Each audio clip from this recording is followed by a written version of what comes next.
right. Now, when I say famous titles, known as the Green Lantern, X-Men Origins Wolverine, or the Fantastic Four Silver Surfer, what do all these have in common besides sucking? They're fantastic Good movies. plots. Their villains are very misinterpreted. But I believe they would have been amazing movies if this wasn't been the case.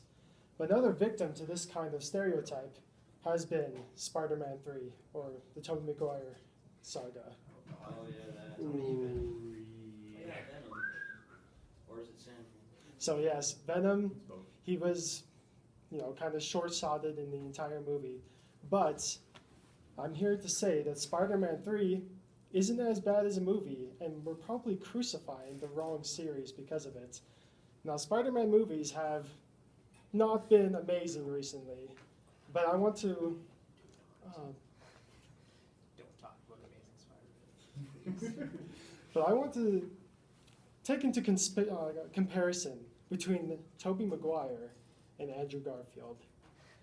Are they equal to, or is Tobey Maguire possibly better than the Andrew Garfield series? So, I could see you turning right back here.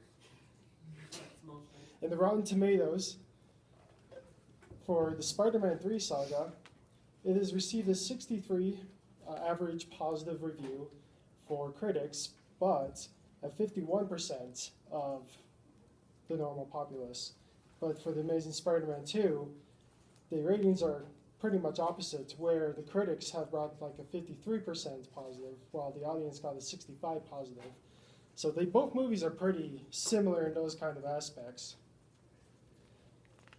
But as we all know, many people on YouTube, like critics or normal people all around, would call it the greatest travesty of our time. Well, according to film. But I would say that Spider-Man 3 isn't really as bad. Comparing many of the things such as villains, story, and the overall layout of the films, both films have very similar similarities. For starters, the third film of Tobey Maguire, they had a classic villain, such as Electro was also a classic villain, and they were made pretty much the same years, like 1964 was when Electro was made, and Sandman was made in 1963. So they were both classic villains, but no, they're not the classic villains that we wanted to see. We wanted to see Venom. We wanted to see the Green Goblin. Both have been shortened in both different versions of the movies. But I think one thing that we can all agree on, how Tobey Maguire has, not Tobey Maguire, the Andrew Garfield films, they never really had true closure. So there might be rumors of a third film coming on, I'm not sure, but there hasn't been solid evidence. And all this build in the hidden storyline between, what happened to his parents, or what is all made with the Oscorp series, it all seems to be cut short, while in Tobey Maguire there is some closure to the series. So that's kind of my stand. My references were also the encyclopedia to Marvel and Rotten Tomatoes, and I used Comic Vine for Sandman references. Yeah. Anybody who wants to tackle that one? I think that with the Amazing Spider-Man, like the Andrew Garfield one, I think that the reason things seem so open-ended and not explained is because they assume that people already have had enough of the origin story, had enough of all that in-depth detail explanations about everything. So I feel like they were trying to bring something new with Electro and just not overdo the explanations because they feel like everyone already knows everything about Spider-Man at this point.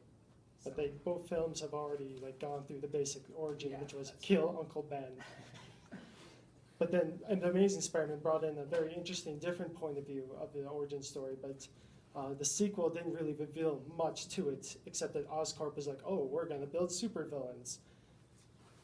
I mean, I'm sure they would have if they didn't sell their rights back to Disney. Yeah, maybe, maybe not. Who knows? Were they ever going to make a third film? I think they were making a Sinister Six movie, and then they canceled it because Disney now has the rights to Spider-Man. I would have been fine with that. That would have been great, but there hasn't been any closure for me. and I feel That's true. sad and angry about it. Can't argue with that. Is it true that they did have plans for a fourth Tobey Maguire Spider-Man? That is true. But due to, I guess, fan reaction to Tobey Maguire, he did get cut short. But I'm pretty happy to how it ended. You know, James Franco died sadly, or his character did. There wasn't really anything to continue the story. It's just like, oh, well, this is it for Tobey Maguire's Spider-Man. How can we push him along even more?